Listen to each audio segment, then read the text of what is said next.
Good morning, student. Welcome to our pharmacology subject. Today we are going to start a new unit, that is drugs affecting gastrointestinal system. तो आज हम new unit start करेंगे. वो आपका GI system के अंदर जितने भी ड्रग्स यूज़ होते हैं उसके बारे में एक डील करेंगे. तो आज डील करेंगे emetics which comes under the drugs used in GI system. तो गैस्ट्रोइंटेस्टाइनल सिस्टम के अंदर एक ड्रग यूज़ किया जाता है, उसको बोलते हैं एमेटिक्स. तो emetics means drugs use for vomiting. ठीक है, एमेटिक्स जो है वॉमिटिंग के लिए यूज़ किया जाता है. So emetics means drugs that induce vomiting is called emetics. Means what do you mean by emetics? Emetics means the drugs. ठीक है, ये एक ड्रग्स है जो कि वॉमिटिंग को इंड्यूस या फिर प्रोड्यूस करता है आपके जीआई सिस्टम, आपके स्टमक से अनवांटेड थिंग्स को बाहर निकालने के लिए वॉमिटिंग की नीड रहती है. तो उस टाइम पे क्या रहता है, एमेटिक्स ड्रग्स दिए जाते हैं. सो यूजेस और यू कैन से इंडिकेशंस. तो एमेटिक ड्रग्स के ही यूजेस है या फिर आप इसको इंडिकेशंस भी बोल सकते हैं. इंडिकेशंस का मतलब किस किस पर्सन को हमको ये ड्रग्स देना है. ठीक है, first is acute cases of poisoning except in corrosive substance poisoning और if patient is not fully conscious. This means acute case of poisoning. अगर इन केस पेशेंट जो है कोई भी पॉइजनस सब्सटेंस इंजेस्ट कर लिया, मतलब वो खा लिया है, तो उसको रिमूव करने के लिए, उसको बाहर एक्सपेल करने के लिए एमेटिक ड्रग यूज़ होते हैं. एक्सेप्ट इन कोरोसिव सब्सटेंस, जैसे कि कुछ एसिड वाली चीज़ या फिर कुछ दूसरे कोरोसिव वाले सब्सटेंसेस जो कि अगर वॉमिटिंग के टाइम पे दूसरे ऑर्गन्स इंज्यूर हो सकते हैं, वैसे सब्सटेंस के टाइम पे एमेटिक ड्रग्स नहीं दिए जाते. या फिर अगर पेशेंट फुल्ली कॉन्शियस नहीं है उस टाइम पे भी ये एमेटिक ड्रग्स नहीं दिए जाते. Next is alcoholic intoxication. जब पर्सन जो है अल्कोहल वाले पर्सन जो रहते हैं वो अगर एक्सेसिव अमाउंट में ले लेते हैं और वो अल्कोहल जो है बॉडी में अगर पॉइजनस क्रिएट कर देता है, उस टाइम पे एमेटिक ड्रग्स दिए जाते हैं ताकि वॉमिटिंग के थ्रू जितना भी अल्कोहल जो इंटॉक्सिक हो चुका है वो बाहर निकल सके. Next, removal of foreign bodies from the oesophagus. तो जो आपके ईसोफेगस में अगर कोई फॉरेन बॉडी पार्टिकल्स मीन्स जो पार्टिकल्स जो आपके बॉडी के लिए अनवांटेड है, आपके बॉडी के लिए नीड नहीं है, ऐसे पार्टिकल्स अगर बाय मिस्टेकली एंटर हो चुके हैं उसको एक्सपेल करने के लिए एमेटिक ड्रग्स दिए जाते हैं. So these are the uses of emetic drugs. Next is the classification of emetics. अब एमेटिक्स ड्रग्स के क्या classification? It is classified into 3 types. ठीक है, तो emetics drug is classified into 3 types. First is stimulants of CTZ, next is irritants of gastric mucosa and third is both CTZ stimulant and irritant effect. ठीक है, तो first stimulants of CTZ जो है उसके अंदर 2 ड्रग्स आते हैं, वो है आपका एपोमॉर्फिन एंड मॉर्फिन, और सेकेंड है आपका इरिटेंट्स ऑफ गैस्ट्रिक म्यूकोसा, उसके अंदर आते हैं mustard and sodium chloride. Next both CTZ stimulant and irritant effect के अंदर आता है आपका इपिकाक्वाना एंड डिजिटलिस. तो ये ड्रग्स हैं एमेटिक ड्रग्स. ठीक है, तो ये 3 क्लासिफिकेशंस में डिवाइड है आपका emetic drug, that is stimulant of CTZ, irritants of gastric mucosa and both CTZ stimulant and irritant effect. तो उसके अंदर का ये ड्रग्स है. तो एक एक डील करेंगे अब. फर्स्ट है आपका एपोमॉर्फिन. एपोमॉर्फिन जो है किसके अंदर आता था? Stimulant of CTZ. देखो यहाँ पे फर्स्ट दिया है स्टिमुलेंट ऑफ CTZ, तो उसके अंदर है एपोमॉर्फिन. तो एपोमॉर्फिन कैसे ऑब्टेन होता है? It is obtain by treating morphine with hydrochloric acid. जब मॉर्फिन जो ड्रग रहता है वो जब हाइड्रोक्लोराइड के साथ मिक्सअप होके एक ड्रग बनाया जाता है, उसको बोलते हैं एपोमॉर्फिन.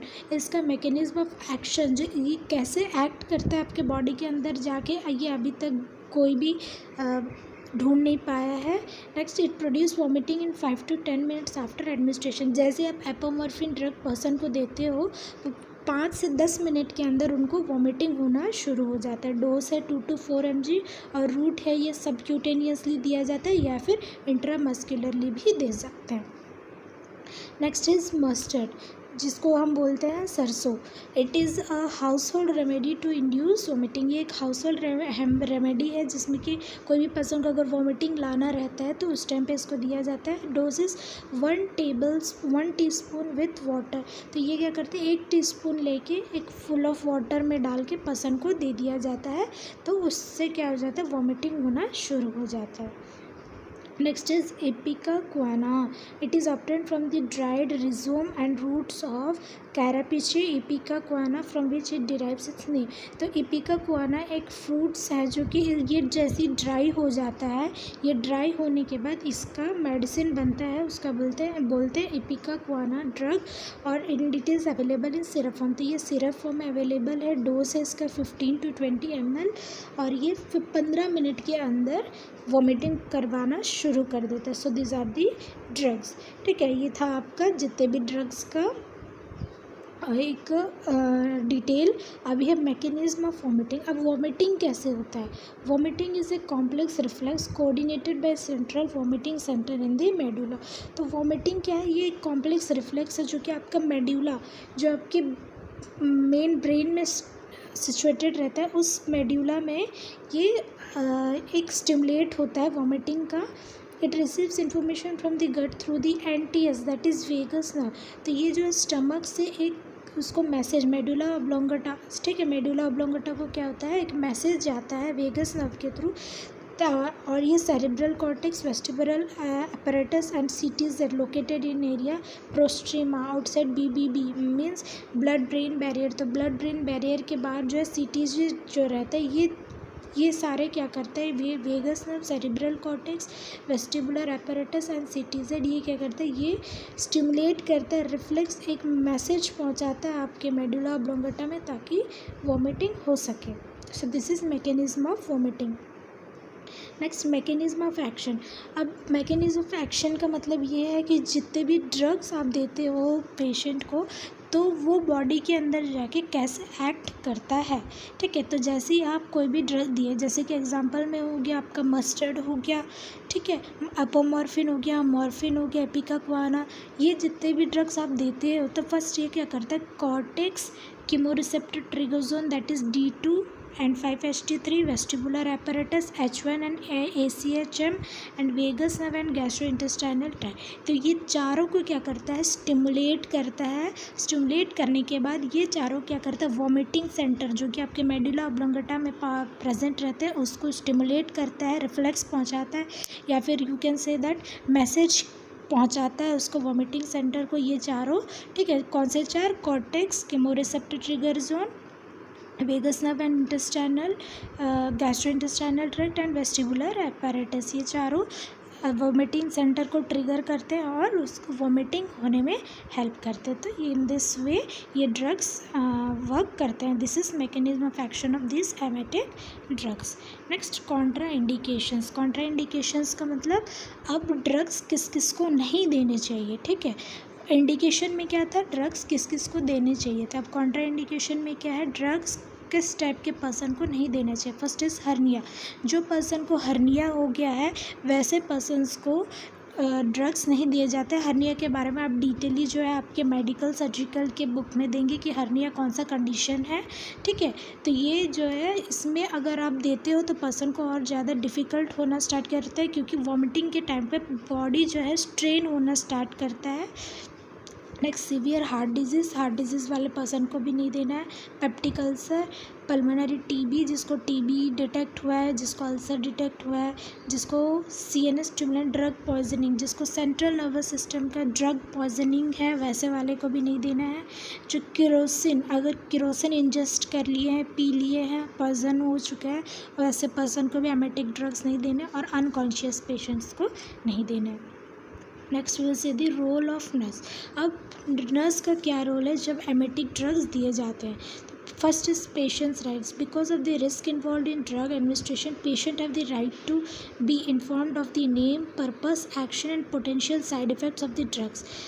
ठीक है, फर्स्ट क्या है, नर्स का मेन रोल ये रहता है कि कोई भी पेशेंट को जब भी वो ड्रग्स दे इवन एमेटिक्स हो या फिर कोई अदर ड्रग्स, पेशेंट को पहली बात तो नर्स को पहली बात क्या है, पेशेंट को बताना चाहिए कि वो कौन सा ड्रग दे रही है, ड्रग का नाम क्या है, उसका पर्पस क्या है, क्या यूज़ है, किस चीज़ के लिए दे रहा है, और वो एक्शन क्या करेगा, कितने मिनट में क्या करेगा। जैसे एग्जांपल में आप एमेटिक्स ड्रग्स दे रहे हो तो पेशेंट को बताना है कि कौन सा एमेटिक दे रहे हो, क्यों दे रहे हो, और वो कितने मिनट में एक्शन करेगा, वॉमिटिंग होगा। तो ये सारा चीज़ पेशेंट को इन्फॉर्म करना ज़रूरी है, और उसका साइड इफ़ेक्ट भी क्या क्या हो सकता है वो भी बताना है। Refuse the medication regardless of the consequences, अगर पेशेंट रिफ्यूज़ करता है उस मेडिसिन को लेने के लिए तो आपको ये ड्रग नहीं देना है। Next, patient rights, receive labelled medication safely in accordance with the 5 rights. अब जब भी एज ए नर्स, कोई भी नर्स जब भी ड्रग्स इंड्यूस करती है, कोई भी पेशेंट को देती है, तो उसको पेशेंट के 5 राइट्स, पूरे राइट्स के बारे में उसको पता रहना ज़रूरी है। Be adequately informed of the experimental nature of any drug and sign us written consent. तो जब तक कोई भी नर्स को, जब तक कोई भी फिजिशियन से रिटन ऑर्डर में नहीं मिलता कि पेशेंट को ये ड्रग देने चाहिए, तब तक उसको वो ड्रग पर्सन को नहीं देने चाहिए। नॉट रिसीव अननेसेसरी मेडिकेशंस, तो नॉन नेसेसरी मेडिकेशंस भी नर्स को ना लेना चाहिए, ना पेशेंट को देना चाहिए। Next, the nurse is also responsible for ensuring that they have the knowledge to ensure the correct administration of drugs. This includes pharmacology, anatomy and physiology and legal issues.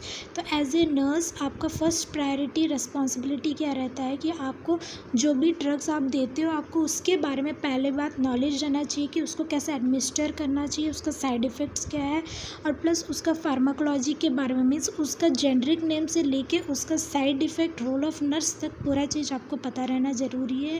Person के anatomy physiology के बारे में, अगर ये drug दिया जाता है तो आपके एनाटॉमिकली फिजियोलॉजिकल बॉडी स्ट्रक्चर में क्या चेंजेस आ सकते हैं, ठीक है, लीगल इश्यूज़ क्या है। तो ये सारा जो है एक एज ए नर्स उनका रोल है, role of a nurse. So this is about your emetic drugs. तो यहाँ पे आपका एमेटिक ड्रग्स के बारे में कंप्लीट होता है। Thank you students. Next we will do anti emetics in next class.